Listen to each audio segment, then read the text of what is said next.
नमस्कार मित्रांनो, स्वागत आहे माझ्या नवीन व्हिडिओमध्ये। आज आपण बनवणार आहोत वांग्याचं भरीत। तर आपण या नवीन रेसिपीला आपण सुरुवात करूया। चला तर हे कसं बनवणार आहे ते आपण बघून घेऊया। सर्वप्रथम आपण या वांग्यांना थोडं तेल लावून घेऊया आणि ही वांगी मित्रांनो मी अर्धा किलो घेतली आहेत। आपण यांना तेल लावून आता गॅसवरती आपण यांना भाजून घेऊया। मित्रांनो मी इथे गॅस ऑन केला आहे। आपण मीडियम फ्लेमवरती वांगे भाजून घेऊया, म्हणजे आतपर्यंत चांगले शिजतील ते।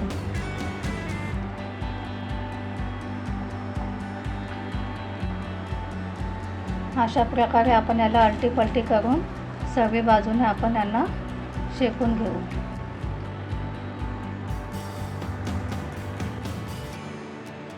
अशा प्रकारे मी उलटी पलटी करून बघा हे सगळे दोन्ही वांगी मी चांगले भाजून घेतले आहेत आणि याची स्किन पण आता बघा तुम्ही बघू शकता कशी आपली छान भाजली गेली आहे।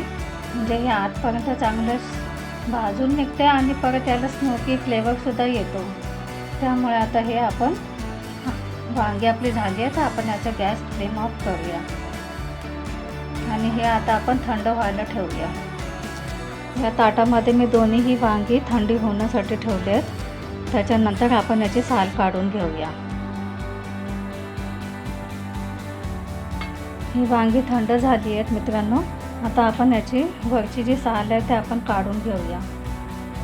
अशा प्रकारे याची वरची साल जी आहे ते आपण काढून घेऊया। आपण याला तेल लावतो त्याच्यामुळे याची स्किन लवकर निघायला मदत होते। त्यामुळे ही अशा प्रकारे आपण याची स्किन काढून घेऊया।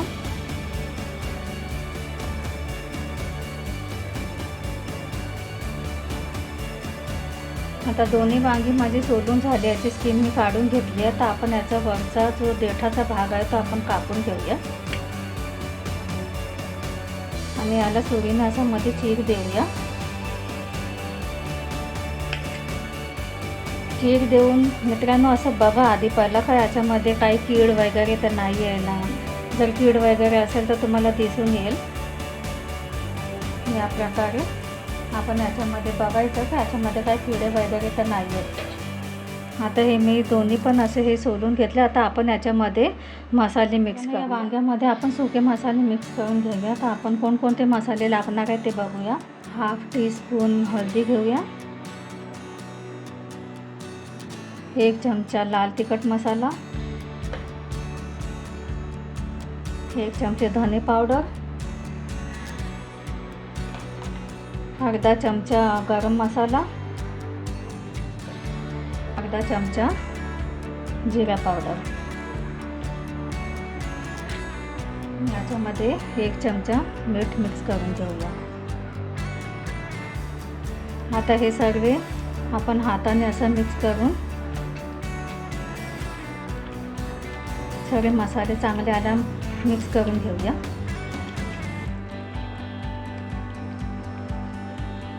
आपले मसाले चांगले याच्यामध्ये मिक्स झाले आहेत। आता आपण फोडणी देऊया। मित्रांनो मी कढई गरम करायला ठेवली आहे आणि याच्यामध्ये मी राईचं तेल घेते आहे 2 चमचे आणि याच्यामध्ये थोडं तुम्ही जास्तच तेल टाका, कारण की याच्यामध्ये जास्त तेल टाकल्याने याचा फ्लेवर चांगला येतो आणि राईच्या तेलाने तर खूपच छान स्वाद येतो याला, म्हणून मी राईचं तेल वापरलं आहे। तुम्हाला जो तुमच्याकडे अवेलेबल असेल तो तेल तुम्ही वापरू शकता। आता हे तेल आपण पहिला गरम होऊ देऊ द्या चांगलं कडकडीत। तेल गरम झालं आहे। आपण याच्यामध्ये 1 चमचा जिरं टाकूया,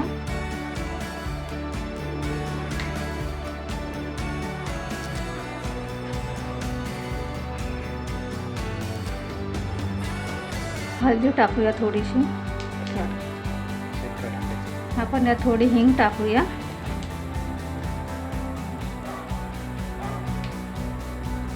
हे क्रश केलेले 10-12 लसणाच्या पाकळ्या आहेत ते याच्यामध्ये टाकूया।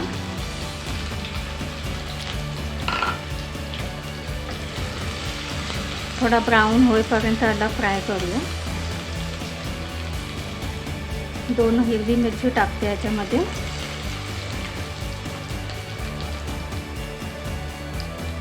कढीपत्त्याची पानं आहेत हे टाकले त्याच्यामध्ये.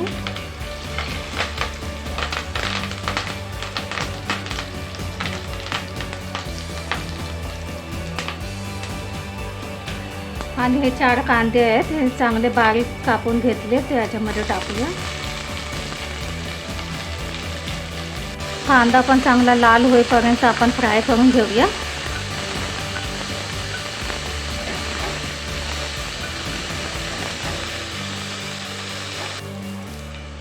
कांदा चांगला तांबूस होईपर्यंत आपण याला भाजूया.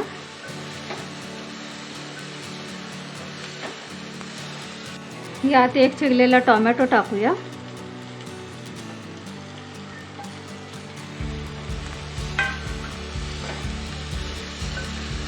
टोमॅटो सुद्धा नरम होईपर्यंत आपण याला फ्राय करूया.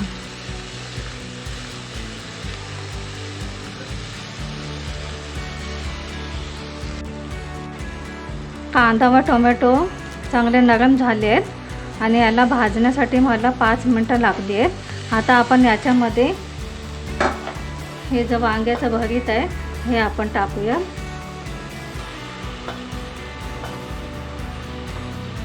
मीठ टाकू नका कारण मीठ आणि सगळे मसाले आपण याच्यामध्येच टाकलेले आहेत. याला चांगलं आपण मिक्स करून घेऊया.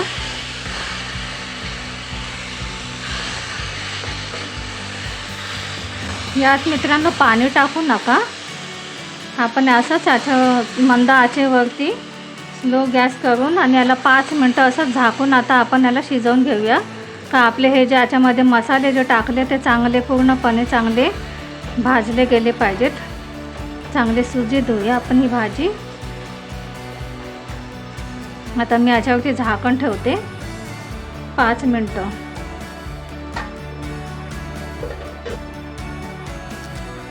पाच मिनटं झाली आहेत. आपण झाकण उघडून बघूया आपली भाजी कशी झाली आहे.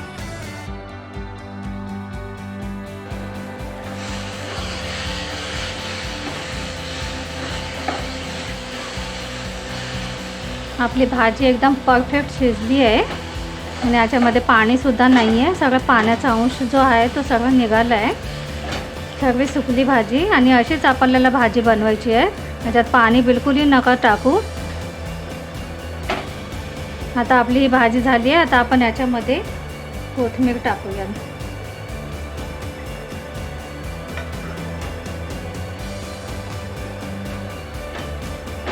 ही भाजी आपली खाण्यासाठी तयार झाली आहे.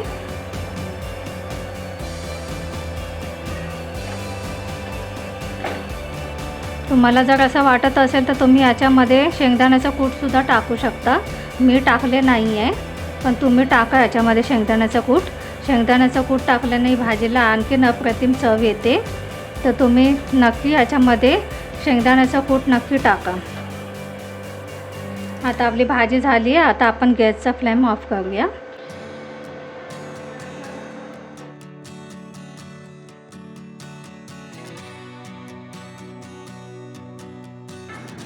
मंडळींना ही जी भाजी आहे ही तुम्ही कशाही सोबत खाऊ शकता. भाकरीसोबत खाऊ शकता, भातासोबत खाऊ शकता, पराठेबरोबर, पोळीबरोबर खाऊ शकता.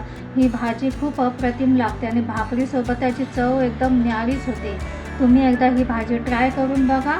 मी याच्यामध्ये शेंगदाणे टाकले नाहीत पण प्लीज तुम्ही टाका याच्यामध्ये शेंगदाणे. त्याची चव खूप अप्रतिम लागते. तर तुम्ही ही भाजी ट्राय करा आणि मला कमेंटमध्ये जरूर सांगा. जर माझी ही व्हिडिओ तुम्हाला आवडली आणि माझी ही रेसिपी तुम्हाला आवडली तर मला लाईक, शेअर आणि कमेंट जरूर करा. मी तुमच्या कमेंटची वाट बघते आहे. भेटूया आपण नेक्स्ट रेसिपीमध्ये.